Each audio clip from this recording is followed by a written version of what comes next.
রাজধানীর মালিবাগ এলাকায় চাপাতি দেখিয়ে স্ট্যামফোর্ড ইউনিভার্সিটির ছাত্রকে ছিনতাইয়ের ঘটনায় 2 ছিনতাইকারীকে অটোরিকশা সহ গ্রেপ্তার করেছে র্যাব 3। গত 27 অক্টোবর ভিকটিমের দেওয়া তথ্য অনুসারে ওই এলাকার সিসিটিভির ফুটেজ বিশ্লেষণের মাধ্যমে ছিনতাইকারী সুজনকে রাজধানীর খিলগাঁও এলাকা থেকে এবং সাইফুল ইসলামকে শাহজাহানপুর এলাকা থেকে গ্রেপ্তার করা হয়।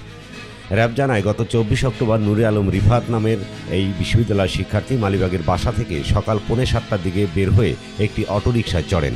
এ সময় ব্যাটারি চালিত রিকশায় করে 2 জন ছিনতাইকারী চাপাতি দেখিয়ে জোরপূর্বক তার কাছ থেকে একটি আইফোন ও মানিব্যাগে রাখা 7,500 টাকা ছিনতাই করে। এ ঘটনায় শাহজাহানপুর থানায় একটি মামলা দায়ের করা হয়। গত 27 অক্টোবর ভিকটিমের দেওয়া তথ্য ও এলাকার সিসিটিভির বিশ্লেষণের মাধ্যমে ছিনতাইকারীদের গ্রেপ্তার করে র্যাব।